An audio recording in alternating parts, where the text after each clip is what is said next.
Well, Mr. Schulke, I agree with you that the Attorney General is entitled to credit for, after the fact, raising this issue with the court and seeking the dismissal of the charges. Unfortunately, the damage to Senator Stevens and to the adversarial system of justice had already been done, and there's nothing the Attorney General or anyone else can do to undo it. And so I know you, well, let me just ask you in conclusion, since time is short here. In those instances where the character and integrity and professional responsibility of a prosecutor do not seem to overcome their desire to win at any cost, is there anything that Congress can or should do? Or is there any further action that you would recommend that we take in order to make sure that abuses like this do not occur? Because I worry that when they do sometimes occur, and I agree with you that in the main, prosecutors are honorable people who perform their responsibilities with integrity. But in those instances where they do not, and where they intentionally withhold this kind of information, as you said these prosecutors have, how do we protect the integrity of our system of justice? How do we protect the reputation of people who are wrongfully convicted when this information is withheld? How do we protect our Constitution? I do have a view on the subject, Senator Cornyn. As you know, the Supreme Court of the United States, as well as the circuit courts around the country, have long articulated an appellate standard of review of Brady violations. By that standard, the court will not reverse a conviction, even in the presence of the concealment of exculpatory information, unless the court is able to conclude that that concealment was outcome determinative. That is to say, that it was material to the conviction, and was so material to the conviction that it would leave one without confidence in the guilty verdict. So we have this appellate materiality standard, which makes perfect sense to me from the post hoc perspective of an appellate court. Because that standard has been articulated over the years, prosecutors take the view, pre-trial, that they are only required to disclose what they believe to be material. That is, which might ultimately have an adverse effect on the outcome. Judge Paul Friedman of the District Court here in Washington, in a recent fairly publicized case called Safavian,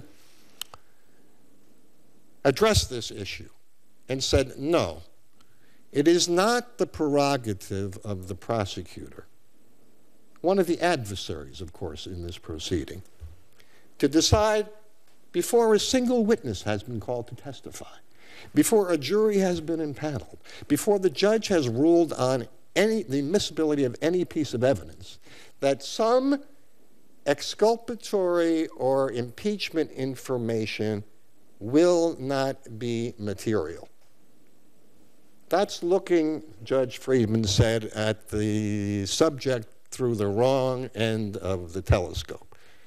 He's absolutely right about that in my judgment. That makes perfect sense. So,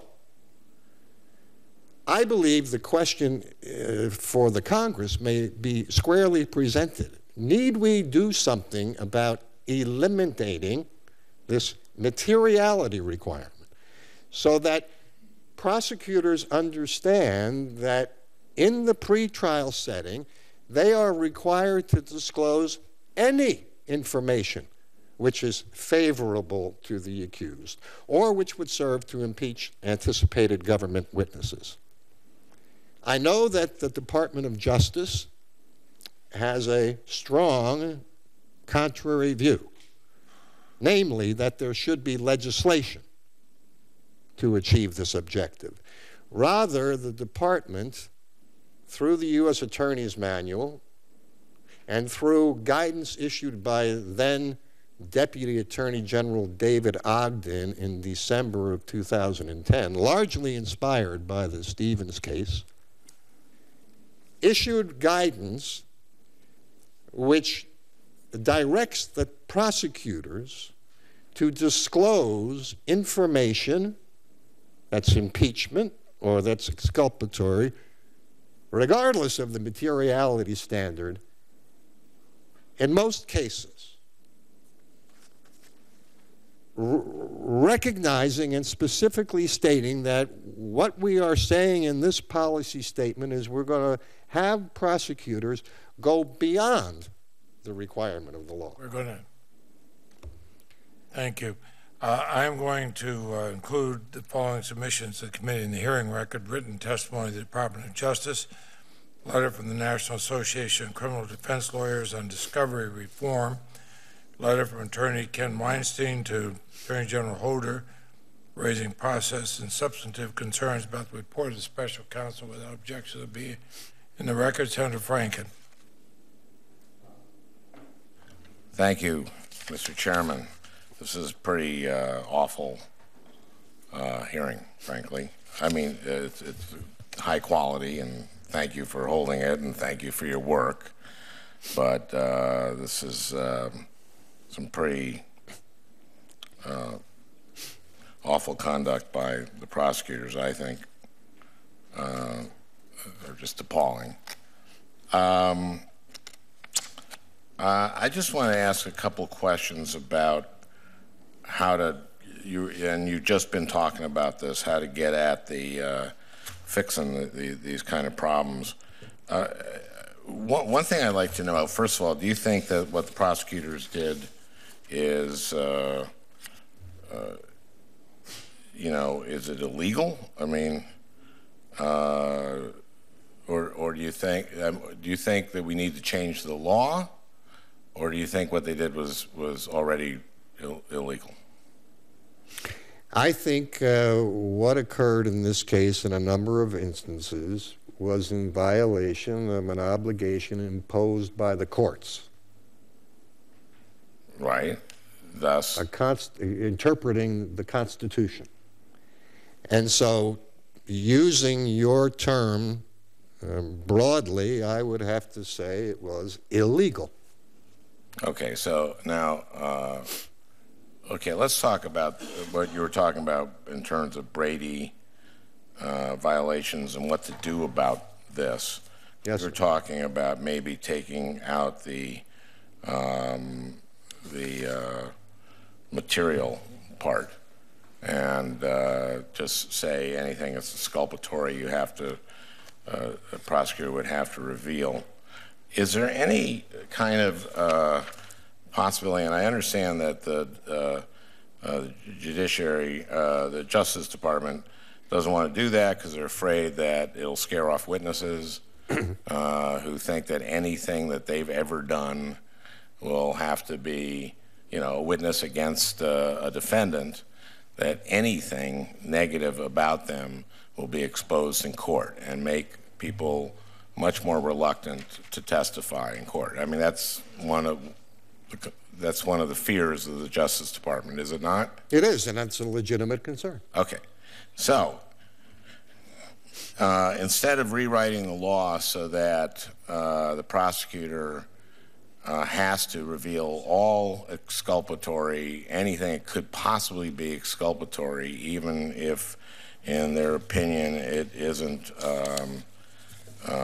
material, is there any kind of process that could be set up as reform for this system where a prosecutor could get an advisory opinion about an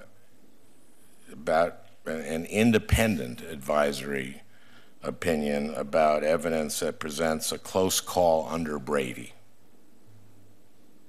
When you say independent, you mean outside of the Department of Justice?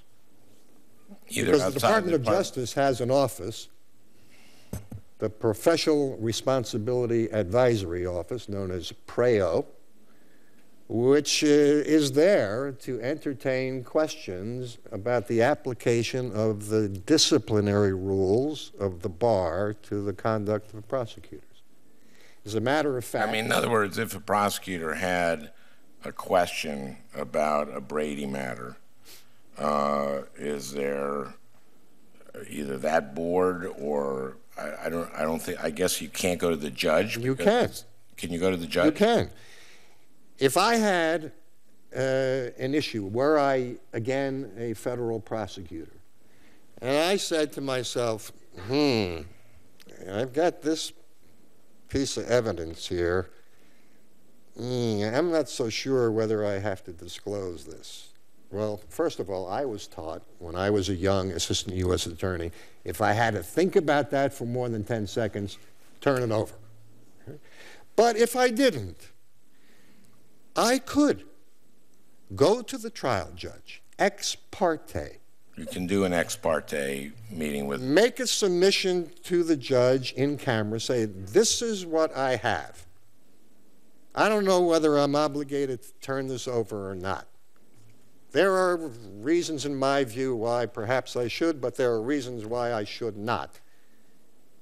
You, Your Honor, decide. You're the neutral magistrate.